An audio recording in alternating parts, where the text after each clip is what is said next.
What's up, everybody? Welcome back to Get Paid for Your Pad. Today, we are continuing the conversation with Susanna and Jared, the founders of Pink Door. Last time we spoke about a lot of different things, about partnerships, about learning lessons from scaling their short-term rental business out of Arkansas. A very interesting market. They are in Fayetteville, Bella Vista, Rogers, all these small little towns around that area. And today we're going to talk more about design. That's something that Susanna and Jared specialize in. Obviously, the name Pink Door B&B kind of gives away a little bit of the theme that you guys are going for, I guess. But we'll find out more in this podcast. So welcome back to the show, Susanna and Jared. Thank you. It's good to be back with Thanks, you. Jasper. Good to see you again. Yeah, to start off, I would love to learn a little bit more about how did you guys come up with the name Pink Door for your Oh, brand? man. Well, you would think that Pink Door is kind of a design question. We said we're going to talk a little bit about design this episode. So when Jared and I set up our first property that we owned, we were it needed a renovation. So we renovated it first, and we were, making all the selections and paint colors and whatnot. And we were really going back and forth between like what color to paint the door. And I was definitely thinking about it from the perspective of a woman pulling up to an Airbnb at night. You want to make sure that it feels warm and welcoming and inviting and kind of communicates like safety. And so anyway, I'm not really like a big pink person, believe it or not. It's never been a big part of my wardrobe. But we just decided we had a really beautiful deep forest greenhouse, and we felt like pink would be a nice contrasting color, and it would communicate all the things that we wanted to for the guest who was pulling up. And then later we found out that like a pink door had a lot of symbolism to it. It has the symbolism of like warmth and creativity and inclusivity. And those are some of the things that we bring into our brand. And so Pink Door kind of evolved from being what color are we going to paint this one house door to a vibe, right? So we're looking at like what Pink Door encapsulates. And now some of our properties have pink doors, obviously not all of them, not even half of them, but they encapsulate the pink door vibe. It's like instead of, getting a coffee, you get a Starbucks kind of thing. It's like, it communicates something broader than just the color selection on the door. Yeah. And people who stay with us start to get it. Right. Yeah. Yeah, that's I was doing some peeking around on your website, Pink Door B&B. If you're listening, I highly recommend checking it out because the units are very nicely designed. I love the staging as well. You guys clearly paid a lot of attention to like the angles of the photos and everything else. So definitely, if you want to see some good examples of what a great listing looks like, then highly recommend checking it out at pinkdoorbnb.com. But yeah, that was the first thing that I was looking for. I was like, all right, let me check out all these pink doors, and then I found a few, but I did notice like, okay, they're not all pink. But I did notice that a lot of the properties have some type of pinkish color in there somewhere, right? So Yeah. I'm assuming that's intentional. There's a few things that we have not designed all of our properties, but we've designed probably close to half. And there are some things that we put in every single property when we design them is just kind of, actually, I don't know if I've ever even told you in this, but um, where we are, we're in Northwest Arkansas. So I really there's a world-class museum here. We are the self-proclaimed mountain biking capital of the world. We have an incredible single track mountain biking system. We have lots of really exciting things happening in Northwest Arkansas. And I want when people come here to feel like they're here. And I don't mean by putting a bunch of like bike art on the wall. I ride mountain bikes, and I don't need to like look at mountain bikes in a house to feel welcome.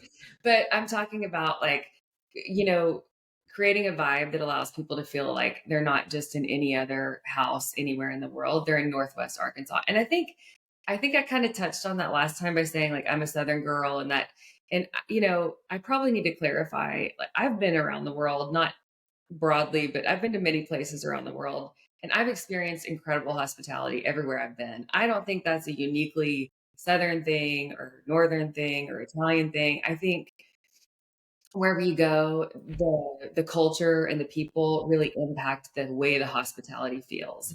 And I want that to be communicated through the design of our homes. And so we'll include some books by local authors or maybe about the Appalachia. We will include, local cookbooks. Sometimes quartz crystals, or we have a lot of crystals that grow in the ground here, so we'll include some crystals. But just really making the house feel like I came to Northwest Arkansas and I'm staying in Northwest Arkansas. But yeah, those are some things we do, and I do usually just put like a little pop of paint somewhere now. Yeah, I noticed that. I Yeah, noticed there's like yeah, just exactly. small items. Could be like a book cover that's pink, or something like a Yeah, small little detail. One thing that you mentioned before we started recording, you mentioned like it's nowadays, people aren't, the novelty of staying in an Airbnb is kind of worn off, right? Pretty much everyone who travels at this point has stayed in an Airbnb at some point. And so now, like, we really need something else than just having a space to stand out and entice somebody to stop. What you mentioned, stop the scroll, is what you said, right? And got that line from someone else, but yes, stop the scroll. Thought it was a powerful point. no, it's a powerful, because that's exactly what we're trying to do, right? That's the first step in the customer journey of somebody like finding us and eventually staying with us. Is they're on Airbnb and they're scrolling through those hero images, all right, those snippets. And so having a couple colors that kind of stand out in your hero image, I think, is very important, because literally that makes it stand out. That's where the eyes naturally go, right? You have all these like gray, greenish photos of gardens and living rooms and stuff, and then suddenly there's this pink door that like pops up, like that attracts the eye, right? And so that's a very important aspect, and I think you guys have done that intentionally, also like choosing those hero images, right? Yeah, absolutely. I mean, Susan's so talented with her design. It's a little bit different when you're designing an Airbnb than when you're designing like a house that a family's going to live in, right? When you're designing an Airbnb, you want it to be nice and beautiful and comfortable, when the guests arrive, but you have to think about the photos that are going to, attract those guests to come and book in the first place, right? Our photos as an Airbnb host, that is by far our best and most important marketing tool. And it doesn't just, it doesn't start and end with the photos. It really begins with the design. And Susanna's, she's done an amazing job and has a lot of, skills in making sure that the design is going to feel good. It's going to look good. It's going to last a while. I think that's something else that people can forget about sometimes, especially with the high cost of, getting a house installed, is making sure that furniture and the things that you're using, you're not having to replace year after year. And Suze is just so talented where she can, combine all of those elements together to create just a beautiful property. Yeah, I mean, there's two parts of it, right? You've got a cash flow. You've got to be able. Most of our investors are already making a down payment on the house, and then they're going to have to come up out of pocket additional to furnish the whole thing in one fell swoop, which most people don't when they're purchasing a home, and it's a big expense. And then you're typically having to pay someone to do that for you, unless you want to do it yourself. And if you do it yourself, it could take like 4 months, and then you're losing 4 months worth of revenue. But if you hire an expert, it could take like 4 weeks or 6 weeks. And so all of these are factors, the financial part of it on the front end. But then there's also this piece of like creating a space for repeat guests. And I think that's an often overlooked piece of the puzzle, right? So we want to stop the scroll. We want someone to be interested in our design, but then we want them, after they've stayed in the home, to come back. And that's a whole different level, as you know, of design and intention. We look at our homes like, in a book, there's the setting, or in the play or the TV show, there's like the town that it's in or the setting. And that's kind of part of the story. It's the background of, even in, some medicine circles, they would say set and setting, right, is a very important element of like having a consciousness experience, right? Where you are and who you're with and how it feels has a huge impact on an experience. And so we are looking at our homes in that way, like where where the guest is, how they're feeling in there. I like to throw in a conversation piece, like I'll put something just kind of weird or a little edgy in the house for them to talk about, or interesting book, just something that kind of draws the attention. But creating a container for a really cool experience to unfold for our guests is like just part of our ethos. We think is a cool thing to be able to do for someone, but B is going to create that repeat experience for they're going to want to come back again and again, either to our home or to one of our other homes. And so that's an important part of the design, both from a financial part and then also just from our perspective on life. Sure. Yeah, and I think a lot of people kind of underestimate the ROI that you can get on like really solid design. The way I always think about it is, let's say you buy a home. Let's say it costs $1 million, right, to buy the home. Now you're thinking about, okay, let's look at the furniture and interior design, right? And let's say you have two options. It's like either we just purchase like cheap furniture, $25K. Furnish the home with like the kind of basic stuff, versus saying like, hey, you know what? Let's invest 75,000 into the furniture, and let's also hire a professional interior designer for another 25K, right? So you're spending 75,000 extra additional, right? That's less than 10% of the total investment, but that I think that's going to drive at least 20-30% more revenue. Yeah. Right. So like to me, it's just kind of like a no brainer, and like, there's limits, of course.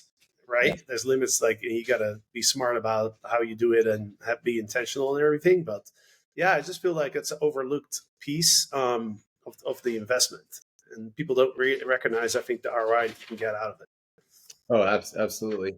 Yeah. And the ROI is really impactful too, when you're talking about the guest experience, right? Because you need or you want furniture that looks good in the space, that's gonna be durable and last a while, but also needs to be comfortable and functional, right? And trying to hit all three of those can be difficult. Often you're missing one. So having a designer that doesn't just understand the aesthetic, but also understands the function and which products and brands are going to function well in the space for the desired purpose is really important. And if you haven't done that before, leaning on or getting some coaching or finding an expert that has their experience is well worth it, as opposed to trying to learn on your own.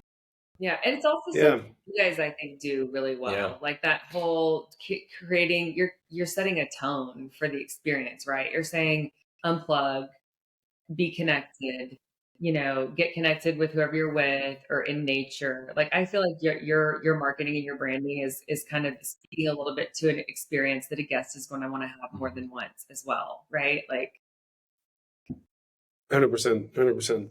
Yeah, no, that's definitely true. Like for us at Freewyld, like that's design is super, super important. We've invested a lot into that, and we're seeing the results. Like I think our marketing, our head of marketing, was sharing like that we got, I think, 40% direct bookings so far this year, which is a huge bump for us compared to like before. Yeah, and I think that, to your point, it's like when people have that amazing experience that's just different than anything else that's out there, like they want to come back, right? And they want to tell their friends of like, hey, we stayed at this Airbnb and it was like amazing, right?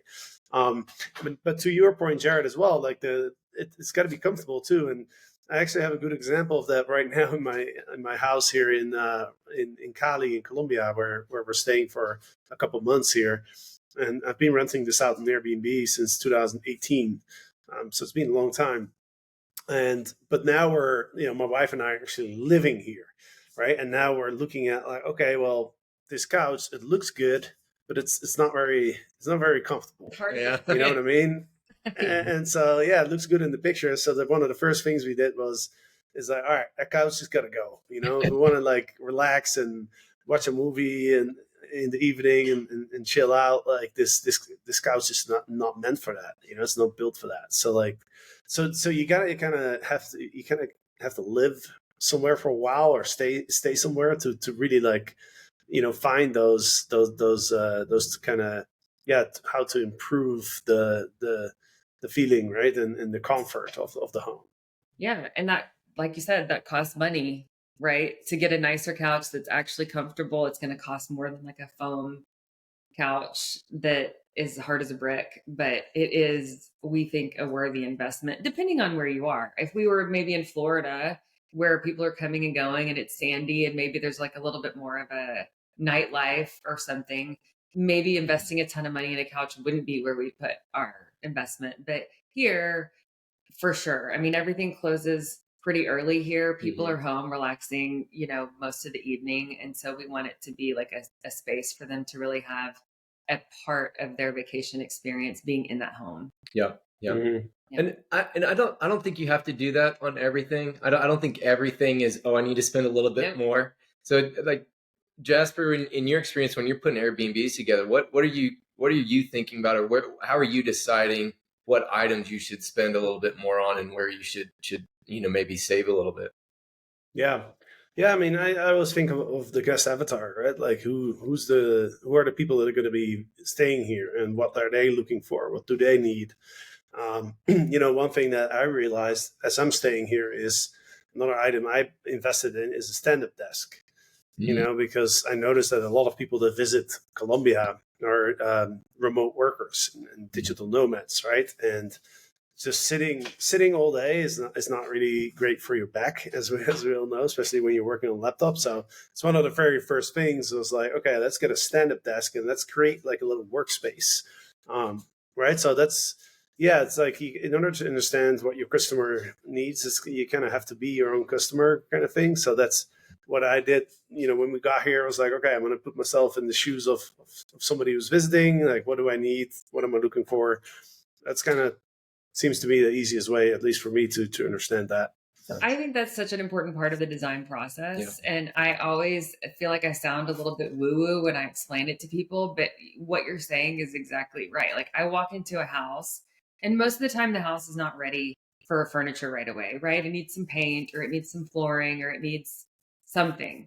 And so when I walk into a house that I'm designing, the first thing that happens is the house kind of starts not talking to me, right? But like showing itself to me.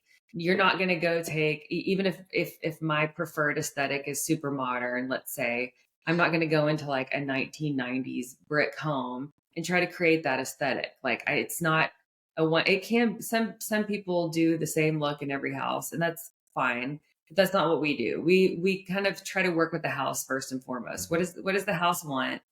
What's going to cash flow? Do we need new cabinets, or can we paint them? That sort of thing. You're taking all these things into consideration. And then after that, I feel like the guest starts appearing, right? You start to kind of get a feel for like who's going to be in here and how are they going to use it, right? Like exactly what you're talking about, being your own customer, just sitting in that space and trying to, we have a guest avatar. You do too. You taught us how to do that. But we kind of have, it's a slightly different guest avatar from home to home sometimes, right? You go into this home and you just kind of naturally know, okay, we're going to have mountain bikers stay here. We need to make sure that there's, XYZ in place. And then there's another home that may feel more like a business traveler who's going to be there Monday through Friday. And like you said, probably want a standing desk or whatever. So I think that's a deeply important part of the design process, is allowing the home or the space to kind of tell you what it wants, and then allowing the guests to communicate what they're going to want in the future. And it seems to work. And I think that flows right into, if you have a tight budget, or your budget is fixed, and you have $20,000 to furnish the unit that you're looking to Airbnb, I think that's a really good place to decide where you should put your money, right? Like, is choosing a cheaper mattress going to keep my guests from wanting to book my place again when they come back? Probably, so get a little bit nicer mattress. But if your budget's tight, do I need a TV in every bedroom for someone to come back? Probably not, right? Like I think that's where you start to think about like what's gonna get the guests that I attract to come back and stay with me again. And those are the areas that if your budget's tight, I think you need to focus on those items. And that can be different per market, per property. But I think with us, that's kind of when we're working or getting close to the the end of our budget, start to make those decisions. It's like, like you guys, I noticed at Freewyld, you have like record players and you have, yeah. oh my gosh, I was laughing. Jasper, do you watch White Lotus? I love White Lotus. Well, who doesn't? Especially if you're in this industry, right? Like you have to watch White Lotus. So I was watching White Lotus and I got the giggles when, oh man, I don't remember her name. She works at the resort and she kept trying to get people to put their phones in the bag. And I was thinking about you guys have like the tech place where you can put your tech away for a bit, right? Yeah, because like of the wild boxes. Cool thing to invest in. It like Yeah. communicates a vibe, right? You're saying come in and unplug, but I think that's kind of what we're saying. We're trying to help people set up the experience to be as good as it possibly can be. And that requires a lot of like thoughtful choices about what to do and what not to do. Yeah. Yeah. Yeah. Because most people don't have the budget to do everything, right? Like that's just not a reality. So you do have to make some choices. Yeah. Yeah. Who's your favorite character in White Lotus? Yeah. First season. First season or this season? This season. The first one. Oh God, the first one. Oh, I have to it's got to be. I mean, not for any good reason, but man, Armand was such a ride. That guy. I mean, it was.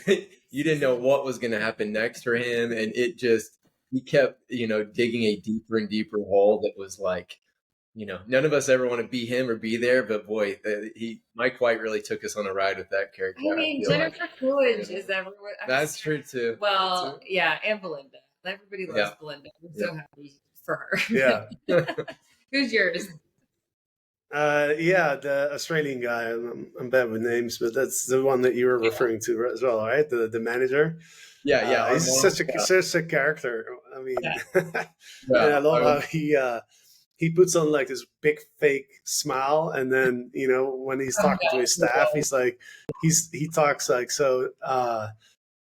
Disrespectful almost of his clients. You know what I mean? It's almost like the guests are just like like silly creatures or something, and that he just laughs about. I'm like, not wrong. Yeah, he's definitely somewhat right for sure. But no, I love that show. Unfortunately, I can't watch it here in Colombia for some reason. But, unless maybe I can find some illegal streaming site or something. But yeah. It'll be worth your time. Season 3 was pretty great. Yeah, it's a wild ride. But they do the technology, let us take your technology. And I know Freewyld does that too, right? You guys tell us a little bit about, if you don't mind, that little setup. We don't have it at our homes, but I think we don't do TVs in every room. We do other things that kind of communicate that. We put really good books. We don't use the leftover business books and how to discipline your child book. We're going to put books in the house that like someone's going to want to pick up and read on their vacation. But you guys have a little bit of that too, right? Yeah. The whole idea behind that was that we recognize like the need for disconnecting from devices, and Eric and I are both, we need internet, right? So because we work on our laptops, as a business owner, you got to kind of be connected. Like it's hard to be fully disconnected. And so we were like, okay, we can't really do off the grid, right? Like if something happens, I need to be able to jump on my laptop and solve a problem, right? Yeah, however, our thought was like, hey, what if we kind of find a middle ground between standard and like being completely off the grid, right? Where we inspire and encourage people through the experience. So offering things to do that don't require technology, right? Listening to music or books, and we have hammocks, stargazing nets, and then we have our wild boxes, right? Where we're like, hey, why don't you put your device in the wild box, close it, and spend some time. Here's conversation cards. Here's a map of our little park, right? Like enjoy your time with each other and have real conversations versus constantly being distracted by notifications and all that kind of stuff. So that's what we call wild mode. So literally going into a different mode where we're not using technology.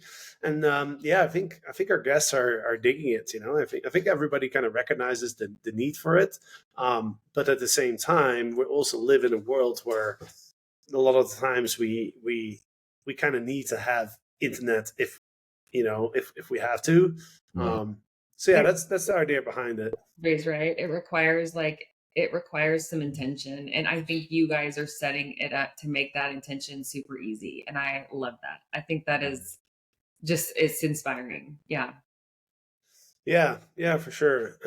We'll see. We're trying to build a bit of a culture there, right? Like even encouraging your guests of like, hey, when you go back home, talk to your partner and discuss like a night, Friday night, every Friday night, every Thursday night. Let's go into wild mode. Let's spend 3 hours without anything electronic and do something different, right? And also like a lot of parents, when you speak to parents, like one of their biggest fears is often like that their children are just addicted to their iPads and their phones, right? So I think it's like people who have children can also really relate to this, this topic of like, trying to reduce the amount of exposure that we have to technological devices.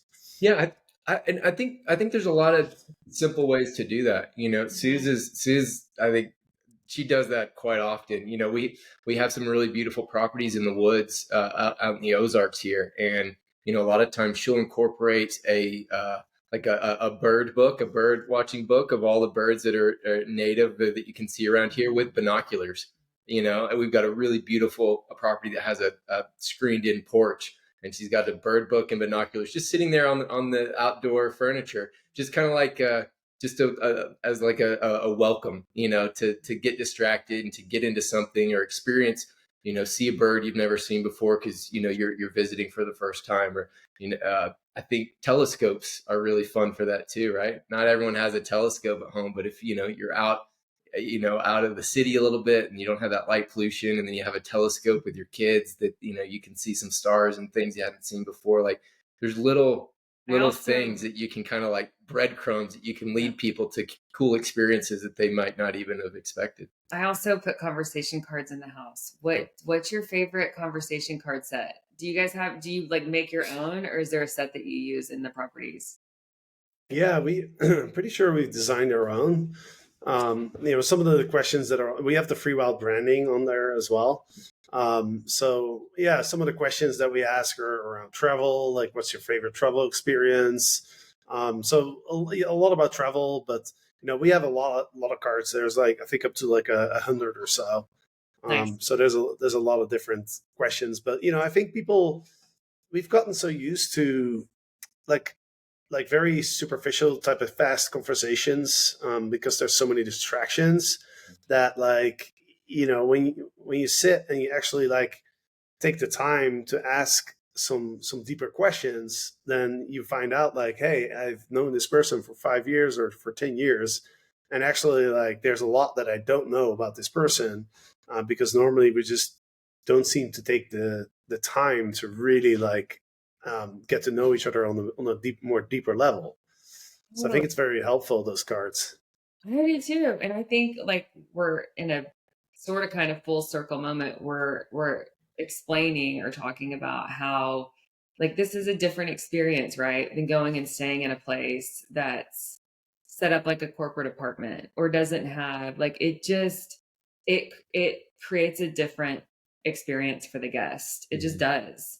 If they're willing to be there and be present, and so not everybody is. Some people are in a hurry, and that's totally fine. You're gonna have a comfy place to sleep, and that's great. But like, if you want to dig in a little bit deeper, you call them go wild mode. We don't brand this or talk about it, but internally we say they're pink portals. Like we're creating these little pink portals, these little invitations.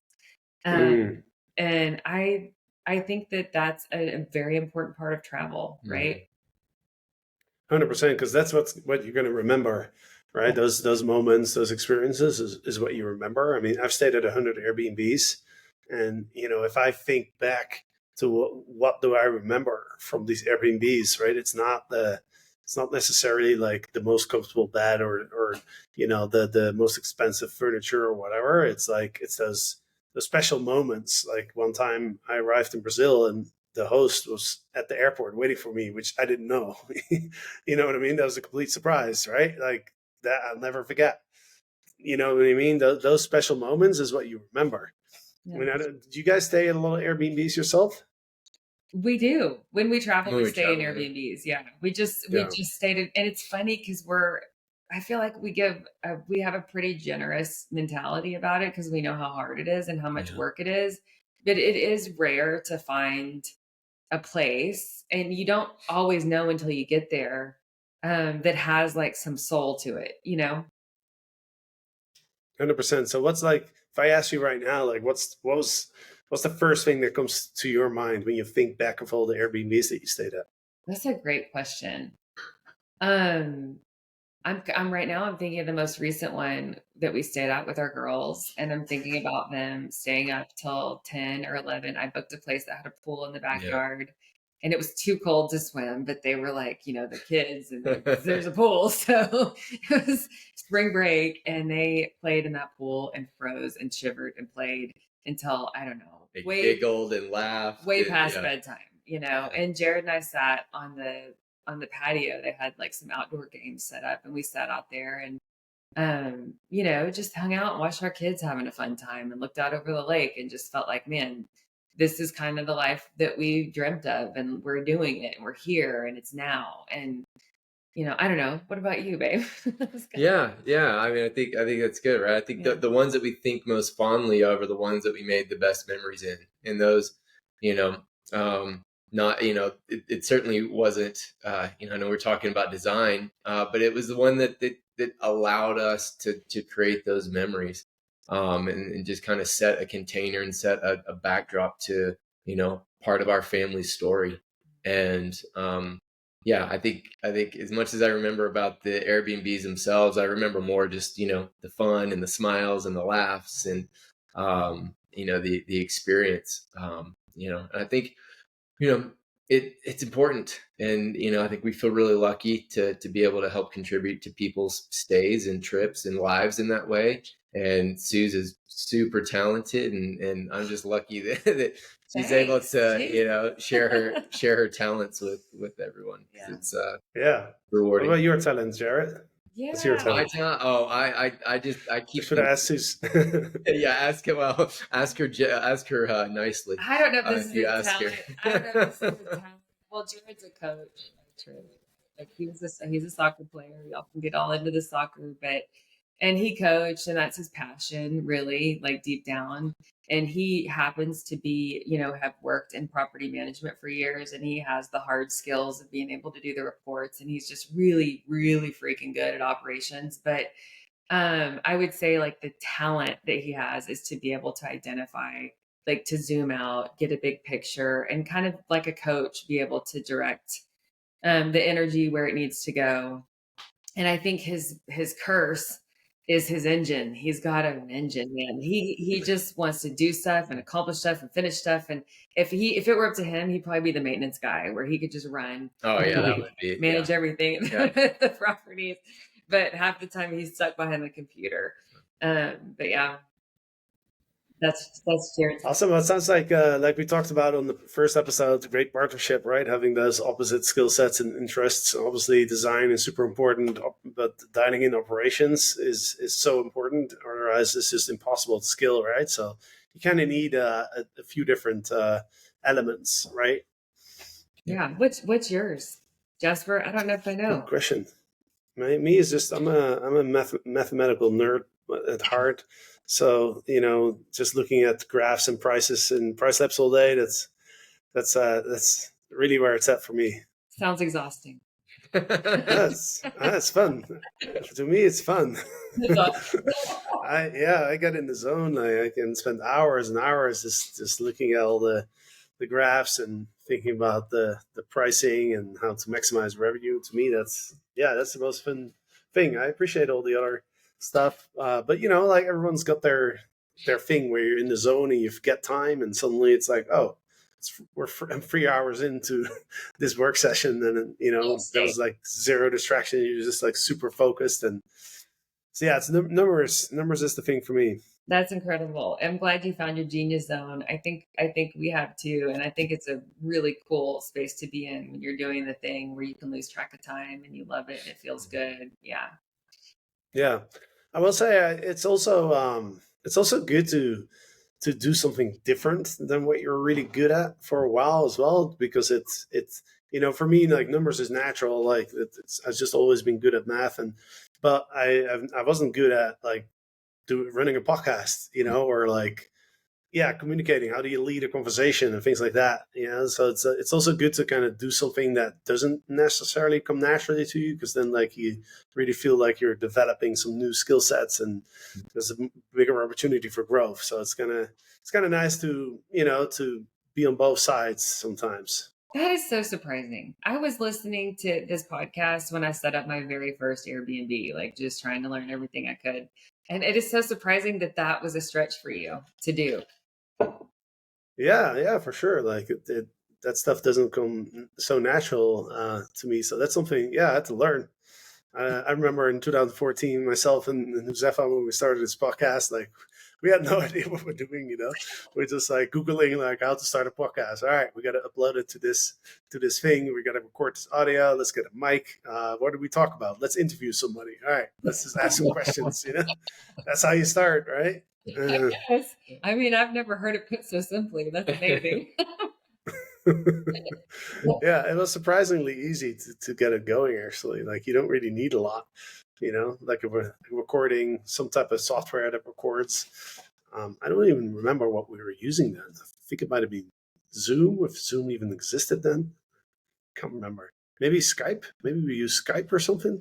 Probably. It's such a great resource, right? Because when you're setting up your Airbnb or you're in this industry, you can be a bit of an island. It feels a little bit alone sometimes, and creating those opportunities. And this is similar to the design ethos that we were talking about, but it's cool that you've created this opportunity for people to, like, connect and kind of hear other perspectives and other voices around the topic. And it's the people who have this, what is it? Self-torture to do short-term rental management. Like, we're not everywhere. So when we find each other, it's really fun, Yeah, 100%. Because it's just nice that at least somebody understands, like, what you're dealing with. You know what I mean? Like, I was talking to one of my best friends, and he owns this property in Panama where he used to live. I used to live there too. He has this property on the beach, a beautiful property, and he has a management company, right, that manages it for him. And so he asked me to take a look at how much revenue it was generating, and so I got to talk to him about it, and he was saying, like, yeah, these guys are charging me like 20%, like, I mean, what are they doing? All they need to do is just put it in Airbnb and rent it out. Like, what? I don't understand. Why am I paying 20% for that? And it's, I mean, how hard can it be? And I was like, dude, you have no idea. You have no idea, man, how many moving parts there are. Yeah. I mean, you just start, crying in the corner and rocking back and forth a little bit, like, yeah. There's a lot of moving parts. Yeah, I think it's kind of exciting and kind of fun, and for a coach, it's probably exciting. But What were you saying? Oh no, I think generally people that haven't managed one before underestimate the amount of time it takes. I don't think I think most people could do it, but I think most people also underestimate the amount of time and energy and just, like, constant mental, it's always in the background. There's always somebody that could send you a message. There's always a guest at your house that could need something. Like, I think people underestimate that a lot of times. You're just trying to have a good time, and you just see image sent pop up. Yeah, that's never a good message. It's just always yeah, it's so true. I mean, people generally, I think, underestimate how much effort goes into pretty much anything, right? Because on the surface, it always just kind of looks a lot more simple. You don't see what's behind it. But I think that's super true for the short-term rental industry. Yeah, exactly. I mean, there's so many moving parts. It's 24/7. You have to wear so many different hats, right? It's it's not easy for sure, but it can be done. But you got to have some passion for it, because otherwise you're just going to burn out, I think. Yeah, 100%. When we do, sounds like you guys do too. Yeah, it's cool. And I think, also for people that aren't working with a professional host, something else to think about is, 20-30% of your revenue feels like a lot. But I don't think every host accounts for the fact that most professional hosts can bring you more revenue. And so when you think about it, it's not actually, 30%, it might be 30%, but it's 30% of a larger number. So, if you were to run it on your own, it's often a lot less than that. A lot of good property managers can increase revenue where, their management fee takes care of itself or most of itself. And so, oftentimes people doing it themselves trying to save money aren't saving that much, on their bottom line. Look at Jared getting into conversations, Sorry, I slipped talking back about how the way you manage the property. We could even get into algorithm. Maybe there's like a little bit of a benefit to being with a management company. We don't know. That's a whole operational discussion. But yeah. Yeah, for sure. I mean, just doing the revenue management, we're seeing how much just that in itself can increase revenue, and then let alone the marketing side, the guest communication, like everything, right? I mean, unless you're take a professional approach to it yourself as an individual host, like it's possible to get a great result. But to your point, yeah. I mean, to me, my homes that I have on Airbnb, I've outsourced all of them to managers. Like I'm not gonna do that myself. Like you know what I mean? Interesting. So you have homes in different areas from where you manage, and you've outsourced the managers there. Yeah. So the home where I'm right now in Colombia, normally my manager takes care of that, right? Like, so I just pay a percentage like everybody else, right? Just pay management. I mean, I know how much work it is. Like, yeah, you know what I mean? So I'm happy to pay that. That is the best testimonial for our type of service ever, right? Yep. Even my homes are managed by a professional manager. I mean, how many times have we talked about it? Like if we ever bought a vacation home outside of here, absolutely, I'm finding a manager in that market. 100%. I'm not.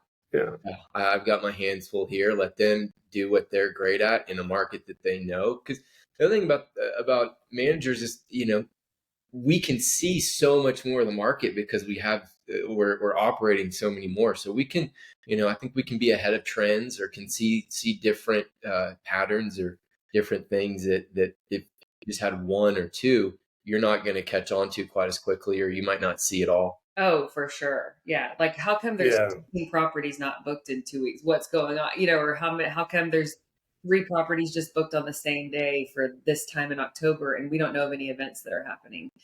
Totally. Yeah. Having more properties allows you to stay ahead of things for sure. Yeah, and there's economies of scale.